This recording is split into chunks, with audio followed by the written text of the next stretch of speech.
by RiviSoft, available on the Apple Store, or you can go to www.rivisoft.com. So, the first loading page, you can either create a new game, which will reset all of the tables and databases and players and everything, or you can continue game. I have a little bit of a game going here on the simulator, so we'll just go into that and press play. So the main screen you come to is your standings screen. This season's already started. But the main thing you'll do here when you first go into the game is take control of a team, because by default they are all computer teams. So let's just say I want to take control of Phoenix. Currently you're not doing very well. And by the way, this is a little bit slow because it's on the iOS simulator and it doesn't handle graphics very well. It's faster on the pads. Anyway, up in the top left hand corner of the team page that I got to after pressing Phoenix, in this case, I can change between a computer manager and a human manager. Now I'm back to a human manager, which means I am now completely in control of this team. This screen right here, the main screen for your team, shows your record, your standings in the division, some key stats about your team, key stats about your players, offensive ratings, defensive ratings, some statistics. If we'd been in the playoffs, we could click over here and see the difference between regular season and postseason playoffs. You can click on any one of your players to get more detail about them. Here we've got Joel Woods. He's an excellent player, likes to pass, blah, blah, blah. You can go look at his history. If he'd been selected to all-star games or anything like that, you'd see it up here. And this is only the second season of a career, so all you see are the stats from last year. From here I can also check my free agents if I wanted to potentially sign someone. I see all my financial situation here, cap space. I have a mid-level exception I can spend, so basically I could sign this guy if I wanted to. Louis Wood. Don't necessarily want to right now. Let me go back. I could press the trade button, get into trades, pick a couple other teams that I might want to trade with, and then see what I could do. In this case, maybe I'll talk to Minnesota about their power forward. They, when I'm not giving anything, tell me don't waste my time. I could toss a couple first-round picks over there if I wanted to. No way, they still don't want it. Ooh, we need a little more than 2 first-round picks. I'm not sure I want to give them more. But anyway, you see how it works. I can just drag around what I want the offer to be, and if I can get everybody to agree, I would have a complete trade button. Go back to the team.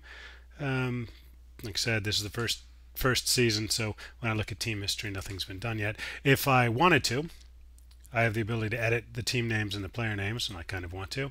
So I'll press this, and instead of being called the Phoenix Souls, we'll move them to something like that.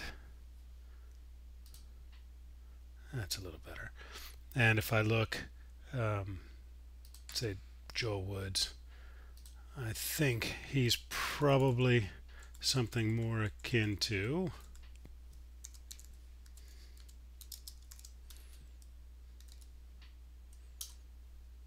that.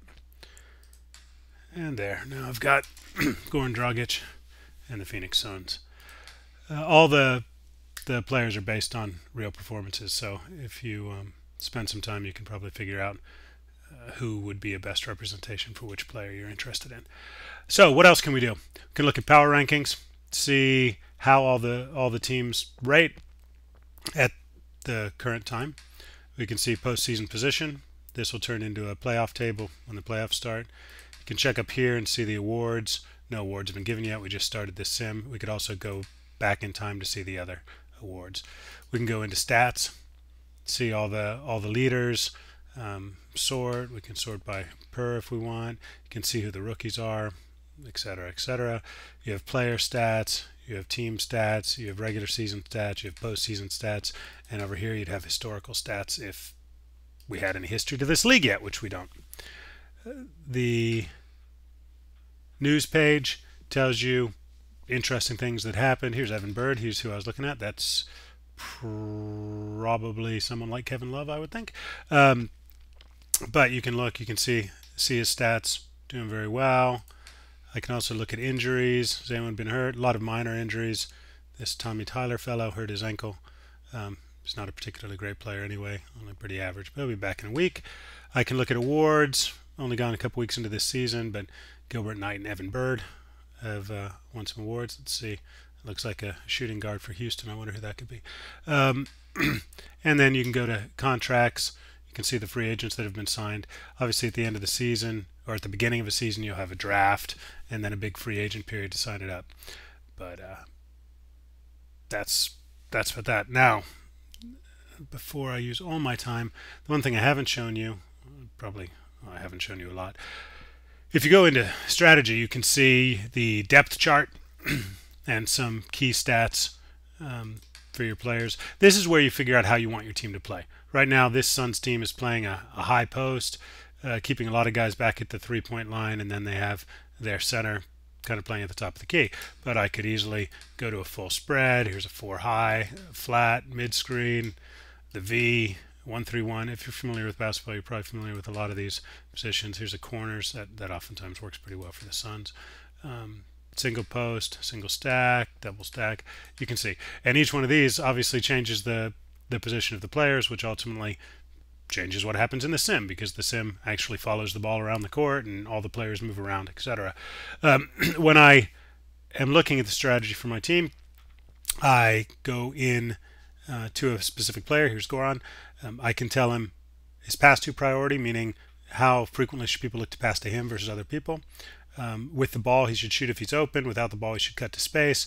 After we shoot, he should defend. On defense, he should cover normally. And after they shoot, he should release for a fast break. You can change any of these, and all of these change what's going on during the sim. Obviously, I can change my pace too. Fast, very fast, slow, or normal. And go back and see what's going on here. I think that's about it, other than going into the schedule. Here you go. Here's a schedule. I'm not going to play a game for you. It takes a little bit of time. But here is the schedule page. I can click any one of them. I can pick sim if I just want to watch it do a sim. If it's my son's team, the team I'm owning, I can also pick play. Then I'll be able to actually play the game. And I could also just press finish day, and it would sim through everything. I'll just quickly pull up what it would look like to play a game, although I won't play a game. Go in here. Here you see the key settings for your team, your ability to call timeouts. Here you can speed up the sim. I could go to a shot chart. I can change my offense or defense. I can also go to my players, change all their settings there. Here's where it will keep the stats. And when I want to substitute a player, essentially I'd put him in the substitution list. Say I'd bring him up here, and then the next time there's a dead ball, the point guard would switch. Can also use cover position. If I want my shooting guard to cover their point guard and vice versa, I can change what position our guys are going to cover as well as the position they're going to play. And then really it would just play. It starts to tell you textually what's going on. Stone just made a 2-pointer from the low post, and it shows you where the shot was. Another made shot. And I guess that's pretty much about it for the game. At the end of the game, you'd see all the stats. Your players will get tired, players can get injured, etc. So I will pause that, and I think that pretty much covers it. Thank you very much for looking at the video and purchasing Hoops Manager. It's a really fun, deep, time-consuming game, but it is, well, I'm really proud of it. Hope you have a good day. Thank you very much. Bye-bye.